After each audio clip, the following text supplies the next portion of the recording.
क्या शिवजी गोपी बने थे? गोपेश्वर महादेव की अद्भुत कथा, आइए जानते हैं। टाइटल: गोपेश्वर महादेव, शिव जी और कृष्ण जी की रासलीला।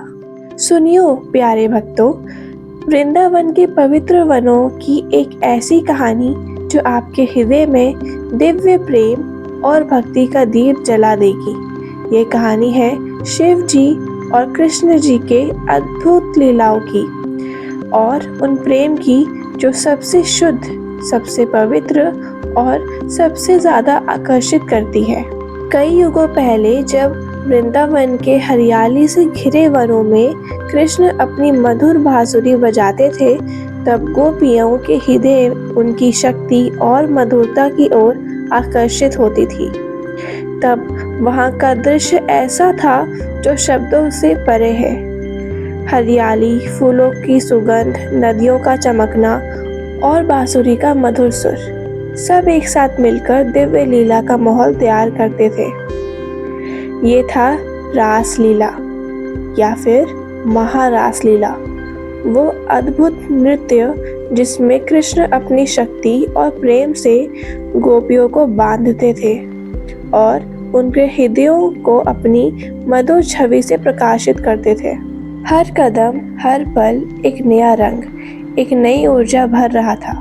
वृंदावन के वन, नदी के किनारे और गहरी हरियाली, सब कृष्ण के दिव्य प्रेम की झलक से जगमगाते। इस रास लीला की शक्ति इतनी सुंदर और अति मनोहर थी कि स्वर्ग के देवता भी अपनी दृष्टि यहाँ भेजते, पर एक नियम था। कोई भी पुरुष, चाहे वो देवता हो या तपस्वी, रास लीला में प्रवेश नहीं कर सकता था। सिर्फ गोपी और कृष्ण ही इस लीला का हिस्सा बन सकते थे। यही वो समय था जब शिव जी, सबसे बड़े योगी, तपस्वी और भक्ति के आदर्श, इस लीला का दृश्य देखने आए। उनका हृदय कृष्ण के प्रेम से भर गया। उनकी दृष्टि कृष्ण के रूप पर टेक गई, लेकिन नियम के अनुसार उन्हें अंदर नहीं आने दिया गया।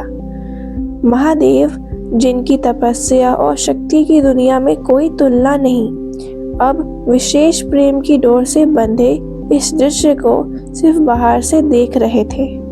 तब उनके हृदय में एक दिव्य क्रांति आई।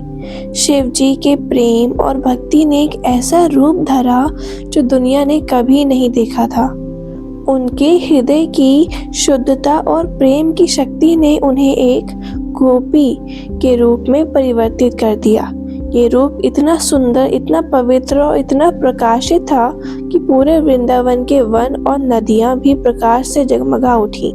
गोपियों के हृदय जो सिर्फ कृष्ण के प्रेम से जागृत थे, अब शिव जी के पवित्र भक्ति रूप से भी प्रकाशित हो गए। इस रूप में महादेव अब गोपेश्वर महादेव के रूप में रास लीला में शामिल हुए। कृष्ण जी की मधुर दृष्टि और उनके नृत्य की लीला ने शिव जी के हृदय को ऐसे भक्ति और प्रेम से भर दिया जैसे एक शून्य को प्रकाश मिल जाता है। हर कदम, हर फूल, हर नदी का झलकना और हर बांसुरी का सुर, सब एक दिव्य संगीत का हिस्सा बन गए। वृंदावन का दृश्य इस समय इतना अति शक्तिशाली था कि पृथ्वी और स्वर्ग दोनों इस प्रेम के प्रकाश से रोशन हो गए। महादेव का पवित्र रूप गोपी के भाव में रास लीला का हिस्सा बन गया और इस दिव्य लीला का रंग और भी अति आकर्षित और अति दिव्य हो गया। और इसी भक्ति और प्रेम की याद में वृंदावन में गोपेश्वर महादेव मंदिर स्थापित हुआ। यहाँ शिव जी को उनके गोपी रूप में भक्ति और शुद्ध प्रेम के दर्शन के लिए पूजा जाता है। भक्तों के लिए यह एक स्मृति है कि प्रेम और भक्ति में कोई सीमा नहीं। ये कहानी हमेशा हमें याद दिलाती है कि भक्ति का रूप शुद्ध, पवित्र और अति शक्तिशाली होता है और किसी भी रूप या सामाजिक मर्यादा का बंधन प्रेम के सामने फेल हो जाता है।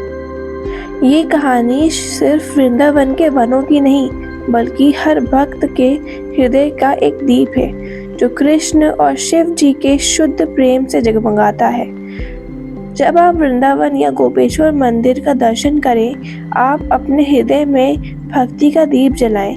याद रखिए, इस कहानी का अर्थ है कि सच्ची भक्ति में रूप, मर्यादा और शक्ति सब कुछ प्रेम के सामने छोटी पड़ जाती है। और इस प्रकाश और प्रेम के साथ वृंदावन का हर फूल, हर नदी और हर शब्द सब एक नई ऊर्जा से जगमगाता है। यही है वो अद्भुत कहानी जो गोपेश्वर महादेव और कृष्ण के दिव्य प्रेम को हमेशा याद दिलाती है। आपको ये कथा कैसी लगी? अगर आपको इस कथा के दौरान किसी भी चीज़ में दिक्कत हुई हो तो आप हमें बता सकते हैं। अगर आपके पास सुधार का कोई सुझाव हो तो आप हमें कमेंट सेक्शन में बता सकते हैं। आपके सहयोग से हम हर बार अच्छा और बेहतर प्रयास करेंगे। अगर आपके पास कोई कथा का सुझाव हो तो वो भी ज़रूर बताइएगा। और अगर आपको ये हमारा प्रयास अच्छा लगा तो प्लीज़ लाइक और सब्सक्राइब भी कर लीजिएगा, क्योंकि आगे इस चैनल पे ऐसी ही कथाएं आती रहेंगी। तो अब हम अलविदा लेते हैं। राधे राधे।